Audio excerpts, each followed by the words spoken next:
یہ ایک 16-17 سالہ لڑکی کی کہانی ہے جسے آصف تنگ کرتے تھے اور اس کے گھر والے اسے پاگل سمجھتے تھے۔ اس لڑکی سے ایک لڑکا محبت بھی کرتا تھا جو اس پر جادو تک کروانے کو راضی ہو گیا تھا۔ اگر آپ نے اس کہانی کو شروع سے نہیں سنا تو ڈسکرپشن میں اس کا لنک آپ کو مل جائے گا۔ آئیے چلتے ہیں کہانی کی اگلی قسط کی طرف۔ نواز نامی سپاہی کی ہلاکت نے پورے محلے میں سنسنی پھیلا دی تھی۔ اس کے دوسرے ساتھی سپاہی قادر بخش کو گرفتار کر لیا گیا تھا۔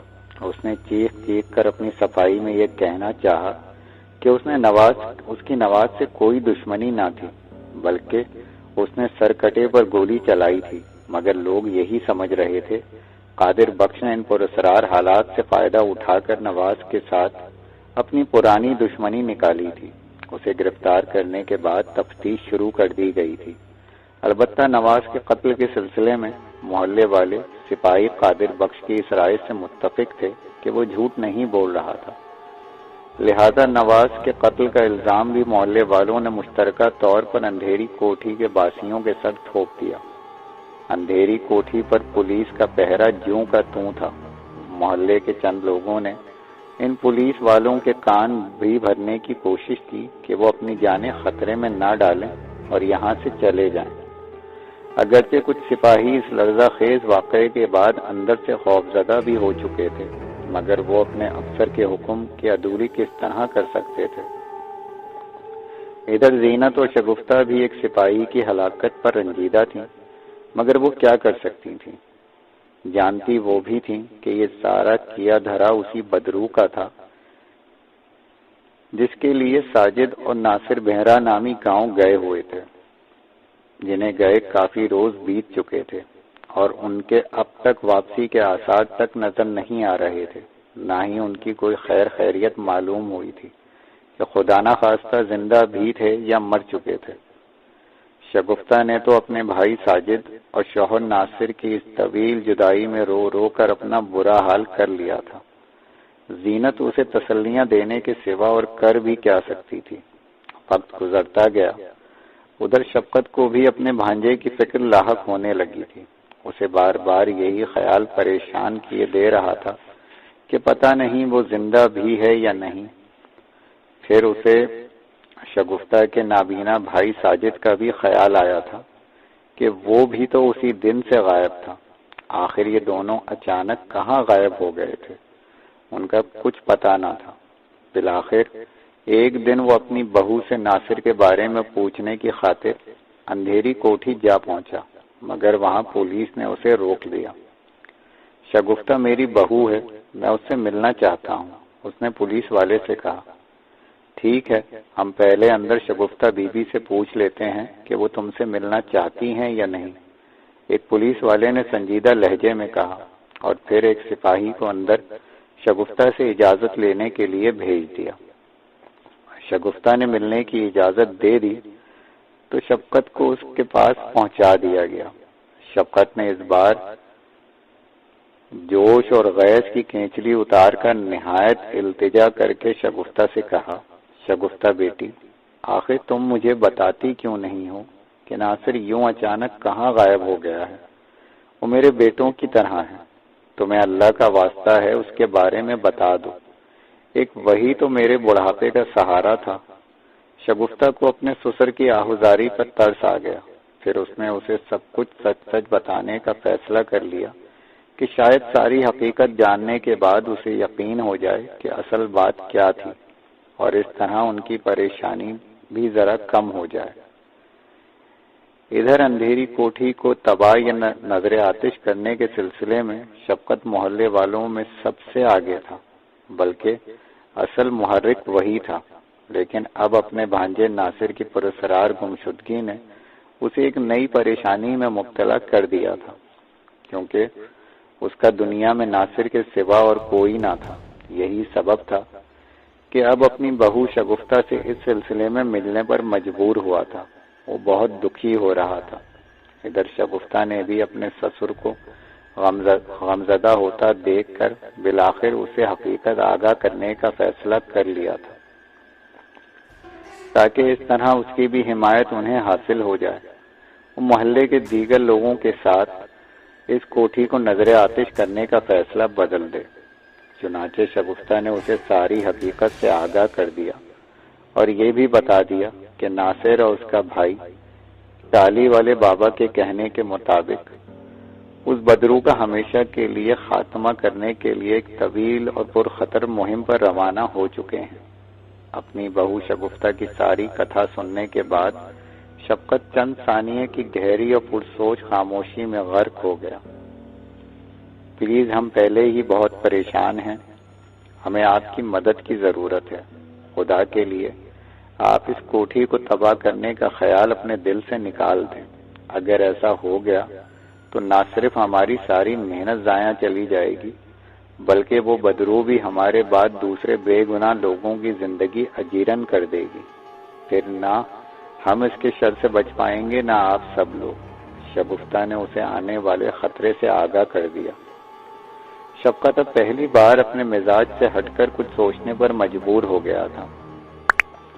جو کچھ شگفتہ نے بڑی تفصیل کے ساتھ اسے بتایا تھا، پہلے پہل تو اسے ان باتوں پر یقین ہی نہ آیا، لیکن گزشتہ حالات کے تناظر میں باریک بینی سے جائزہ لینے کے بعد شفقت کو یقین ہونے لگا تھا کہ اس کی بہو شگفتہ ہرگز جھوٹ نہیں بول رہی ہے، کیونکہ ناصر کے ساتھ اس کے اپنے نابینا بھائی ساجد کی بھی زندگی داؤں پر لگی ہوئی تھی۔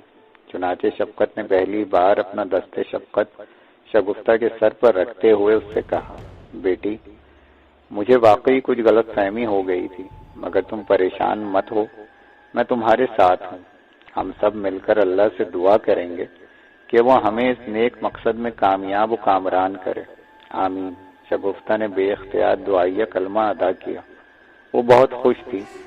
وہ محلے والوں کو اس سلسلے میں اعتماد میں لینے کی کوشش کروں گا۔ خدا کرے ناصر اور ساجد بہت جلد خیریت اور کامیابی سے لوٹ آئیں۔ اس نے شگفتہ کو تسلی دی تو بے اختیار شگفتہ نے اپنا سر ان کے شانے سے لگا دیا اور شفقت ملائمیت سے اس کے سر پر ہاتھ پھیرنے لگا۔ پجاری کے بتائے ہوئے راستے پر ناصر اور ساجد چائے کے کھیتوں کے درمیان بنی بل کھاتی پگڈنڈی پر تیز قدموں سے آگے بڑھتے چلے جا رہے تھے۔ گہری شام کے دراز ہوتے ہی سائے اب رفتہ رفتہ رات کے اندیشناک تاریکی میں بدلنے لگے تھے۔ ہر سو تاریک سناٹا اترنے لگا تھا۔ ساجد تو دیکھنے سے قاصر تھا، مگر ناصر اپنے اطراف پھیلی ہوئی تاریکی میں محتاط نظروں سے دیکھے جا رہا تھا۔ پجاری نے اسے سانسی قبیلے کے بارے میں بتایا تھا کہ انہوں نے گاؤں ڈھوک پورا سے کافی دور ایک تاریک گھنے جنگل میں رہائش اختیار کر رکھی تھی۔ یوں تو وہ لوگ گاؤں میں ہی سب کے ساتھ مل کر رہتے تھے، لیکن اپنے خاص مذہبی دنوں میں اور تہواروں میں وہ لوگ آبادی سے میلوں دور گھنے جنگل میں سرکنڈوں کی جھوپڑیاں بنا کر رہتے تھے۔ وہیں انہوں نے اپنی عبادت گاہیں بھی بنا رکھی تھیں۔ ناصر کو سب سے زیادہ اس بات کی تشویش تھی کہ ڈھوک پورا کے سرائے کی مالکہ کلاوتی نے یہ سنسنی خیز انکشاف کیا تھا کہ سانسیوں کو حقیقت کا علم ہو چکا تھا کہ دو اجنبی ان کے مقدس جاموس کے بت کو پاش کرنے کی نیت سے چمائی کے مندر میں داخل ہونے کا ارادہ رکھتے ہیں۔ چنانچہ وہ لوگ انہیں دیکھتے ہی موت کے گھاٹ اتارنے کی کوشش کر سکتے تھے۔ یہی سبب تھا کہ ناصر کچھ زیادہ ہی محتاط تھا۔ اگرچہ ساجد کی ضرورت نہ ہوتی تو ناصر اسے پہلی فرصت میں ہی لے کر واپس شہر کا رخ کرتا اور پھر خود اکیلا آ کر یہ کام سر انجام دیتا، لیکن اس مہم میں ساجد کی موجودگی لازمی قرار دی گئی تھی، کیونکہ بقول شہید نیک شاہ کی روح کے اس شیطان جاموس کا خاتمہ اس کے خاندان کا کوئی شخص ہی کر سکتا ہے، اور سرے دست اس خاندان کے صرف یہ دو بہن بھائی یعنی ساجد اور شگفتہ ہی زندہ بچے تھے۔ تاہم ناصر اس کی رہنمائی میں آخر تک اس کے ساتھ رہنا چاہتا تھا۔ وہ دونوں لگ بھگ کوئی 1.5-2 کلومیٹر پیدل چلتے رہے۔ جنگل کا سلسلہ ابھی شروع نہیں ہوا تھا۔ وہ ابھی چھدری چھدری جھاڑیوں والے ناہموار میدان سے گزر رہے تھے، البتہ کہیں کہیں درخت بھی نظر آ رہے تھے۔ ان درختوں کی شاخیں سوکھی تھیں۔ تاروں بھرا آسمان صاف اور روشن تھا، جس سے آس پاس کا علاقہ کافی روشن تھا۔ اچانک ناصر چلتے چلتے ٹھٹک کر رکا۔ اسے یوں لگا جیسے کوئی ان کے پیچھے پیچھے چلا آ رہا ہو، مگر ناصر کو عقب میں دھڑکتی ہوئی تاریکی کے سوا کچھ نہ دکھائی دیا۔ ناصر اسے اپنا وہم سمجھ کر پھر چل پڑا۔ ناصر بھائی، میں تو بہت تھک گیا ہوں۔ کوئی ایسی جگہ تمہیں نظر نہیں آتی جہاں ذرا دیر سستا لیا جائے؟ ساجد نے چلتے چلتے قدرے ہانپتی ہوئی آواز میں کہا۔ ناصر نے رک کر دائیں بائیں دیکھا۔ قریب ہی ایک موٹے سے تنے والا درخت نظر آ گیا۔ وہ ساجد کو لے کر وہاں جا پہنچا۔ قدرتی طور پر 2-3 موٹے تنے جڑ کے ایک وسیع پھیلاؤ رکھنے والے درخت کی شکل اختیار کر گئے تھے، مگر اس کی بھی ساری شاخیں سوکھی ہوئی تھیں، ایک پتا تک نہیں تھا۔ چاند کی طلسماتی ٹھنڈی روشنی میں خزاں رسیدہ درخت بڑا پراسرار منظر پیش کر رہا تھا، جیسے کوئی بھاری بھرکم عفریت اپنے کئی ہاتھوں اور بازوؤں کو پھیلائے کھڑا ہو۔ وہ دونوں اس درخت کے موٹے اور کشادہ تنے سے پشت ٹکائے بیٹھ گئے۔ ناصر بھائی، ہم نے رات میں نکل کر غلطی تو نہیں کی؟ چند ثانیوں کی دھڑکتی ہوئی خاموشی کے بعد ساجد نے ناصر کو مخاطب کر کے کہا۔ نہیں، سانسیوں کی بستی میں داخل ہونے کا یہی وقت زیادہ مناسب رہے گا، ناصر نے جواباً کہا۔ لیکن ناصر بھائی، ہمیں ان کی آبادی میں جانے کی کیا ضرورت ہے؟ ہمیں تو صرف چمائی کے مندر تک ہی پہنچنا ہے، ساجد نے قدرے الجھے ہوئے لہجے میں کہا۔ تم شاید اس پجاری کی بات پر دھیان نہیں دیا۔ چمائی کا مندر جس گھنے اور تاریک جنگل میں ہے، سانسیوں کی جھونپڑیاں بھی وہیں قریب میں واقع ہیں، تو گویا اس کا مطلب ہے کہ ہمیں ان کی آبادی کے بیچ سے گزرنا ہوگا۔ ساجد کے لہجے میں تشویش تھی۔ یقیناً، ناصر نے ہولے سے کہا۔ اچانک اسے سامنے والے ایک نسبتاً چھوٹے اور کم شاخوں والے درخت کے عقب میں ایک سایہ حرکت کرتا دکھائی دیا۔ ناصر بری طرح ٹھٹکا۔ یہ کون ہے؟ وہ بے اختیار بڑبڑایا۔ اس کی دھڑکتی نظریں ہنوز اس درخت پر مرکوز تھیں۔ کون ہے ناصر بھائی؟ ساجد نے جلدی سے پوچھا۔ تم یہاں ٹھہرو، میں دیکھتا ہوں۔ مجھے سامنے والے درخت کے عقب میں کوئی چھپا ہوا محسوس ہو رہا ہے، ناصر نے سرسراتی سرگوشی میں کہا، اور پھر اپنی جگہ سے اٹھ کھڑا ہوا۔ اس کے بعد وہ ساجد کو وہیں چھوڑ کر دھیرے دھیرے سامنے والے درخت کی جانب بڑھنے لگا۔ اس کا دل سینے میں تیزی کے ساتھ دھڑک رہا تھا۔ ابھی وہ درخت کے قریب پہنچا تھا کہ اچانک اسے ایک ہلکی غراہٹ سنائی دی۔ وہ ٹھٹک کر وہیں رک گیا۔ اسے درخت کے موٹے تنے کے عقب میں چاند کی مدھم روشنی میں کوئی چھپا ہوا دکھائی دیا۔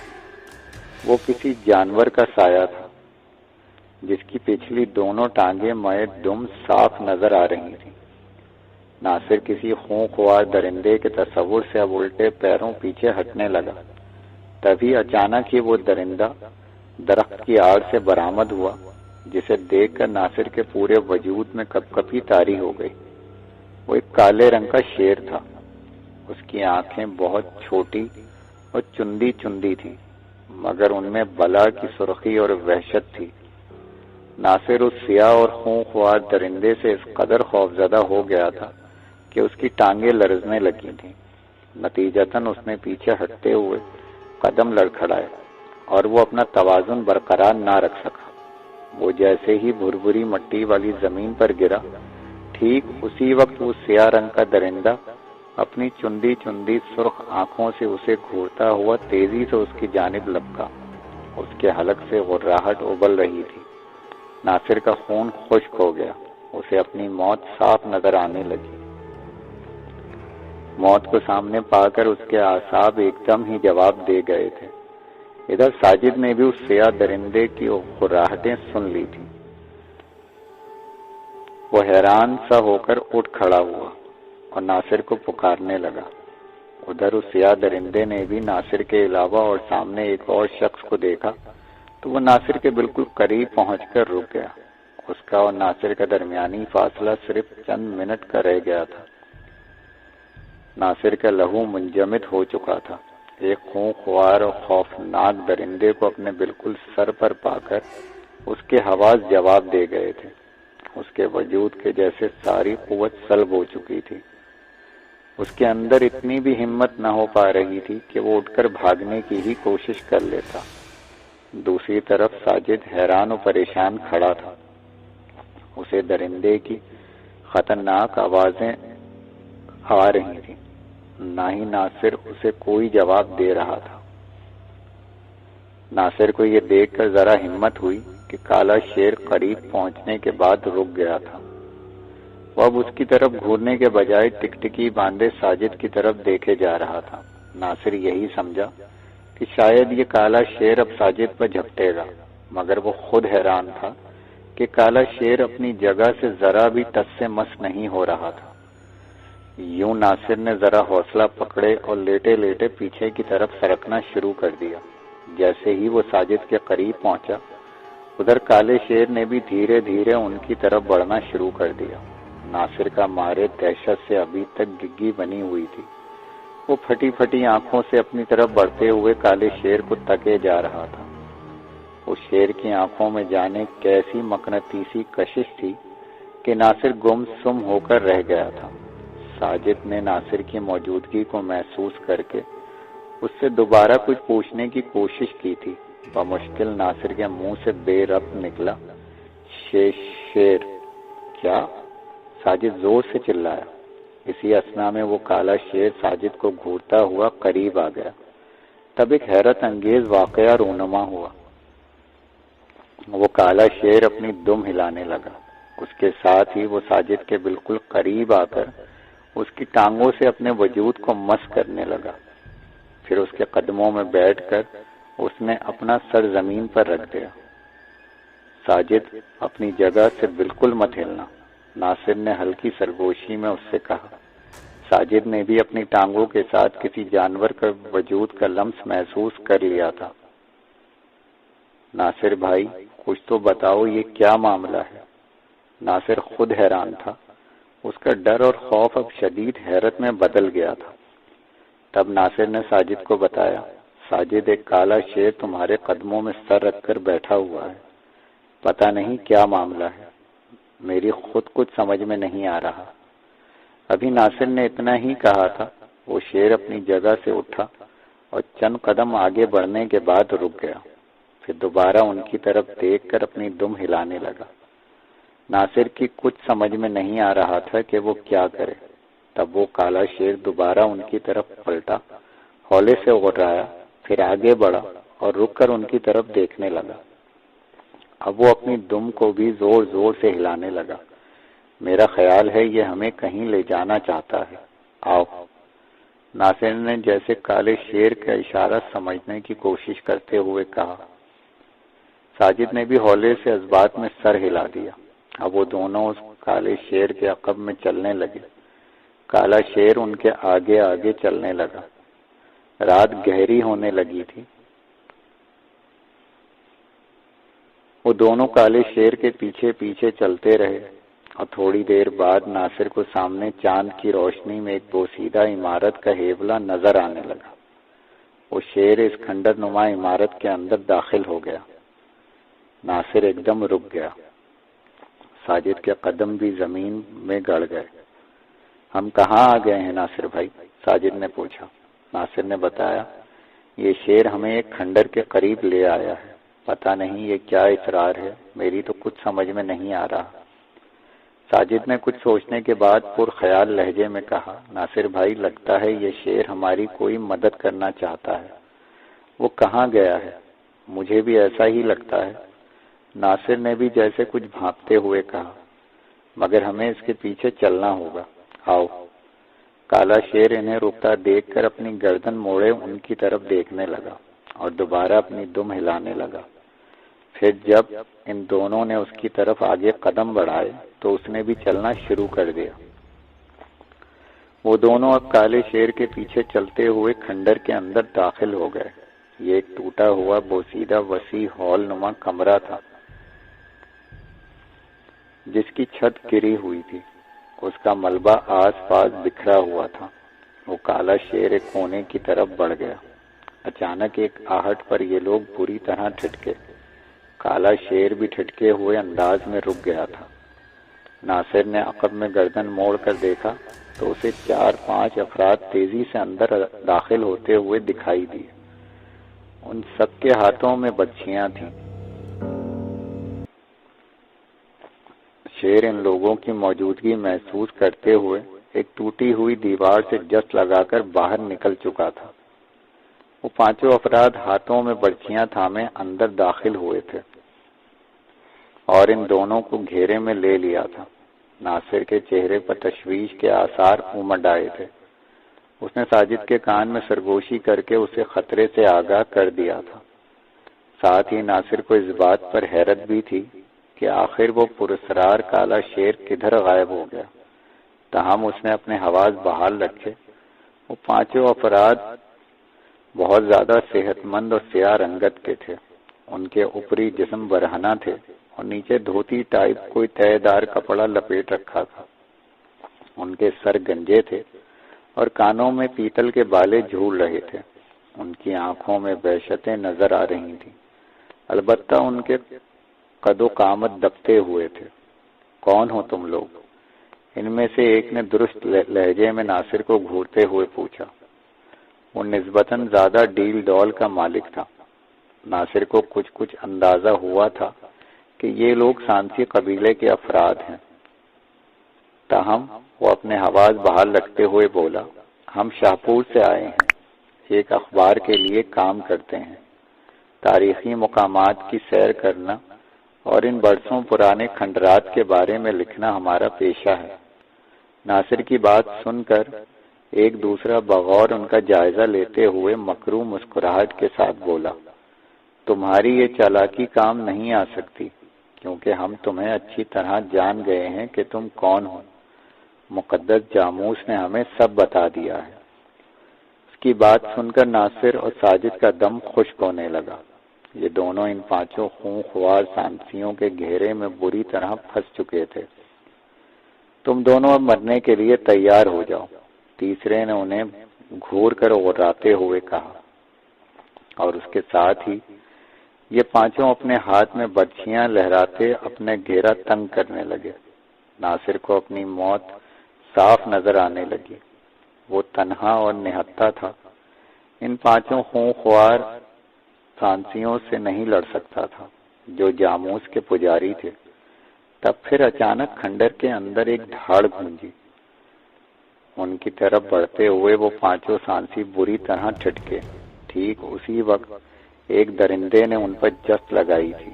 ناصر نے دیکھا یہ وہی پراسرار کالا شیر تھا۔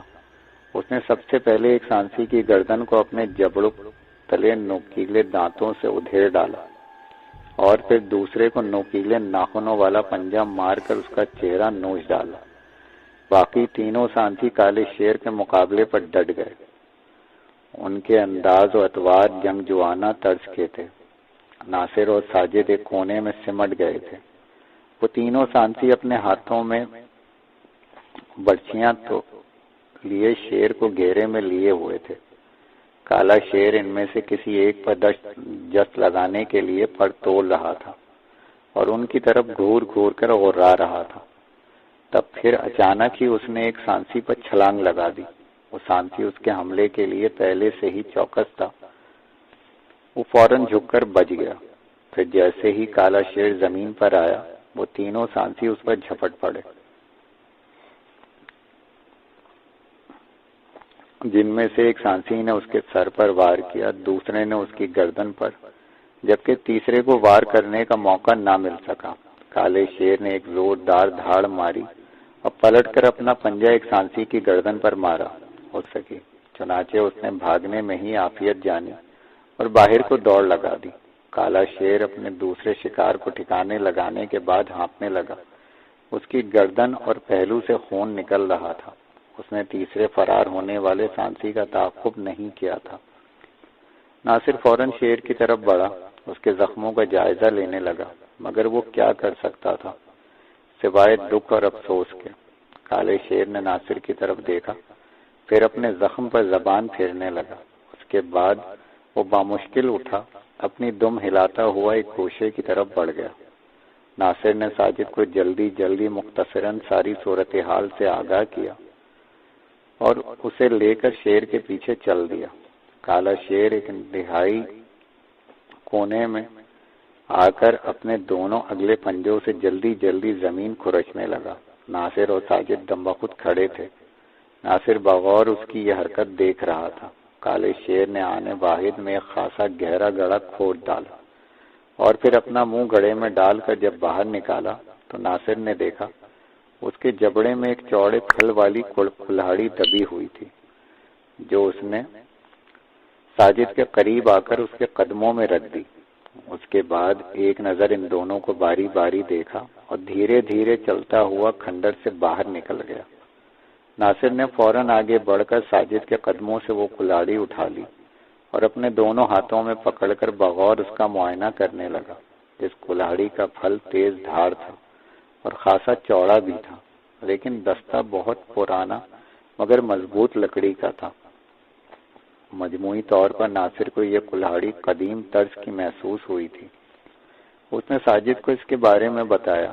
ساجد ذرا الجھ سا گیا، اس کی سمجھ میں نہیں آیا آخر اس پراسرار کالے شیر نے اس کے قدموں میں یہ کلاڑی رکھنے کا آخر کیا مقصد تھا، لیکن ناصر کچھ سمجھنے لگا تھا کہ اس کا مطلب کیا تھا۔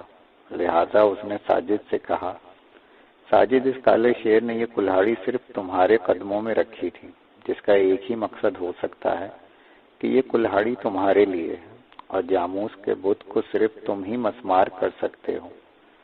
لیکن ناصر بھائی، میں تو نہیں دیکھ سکتا، میں کس طرح اس کلاڑی سے جاموس کے بت کو پاش کر سکتا ہوں۔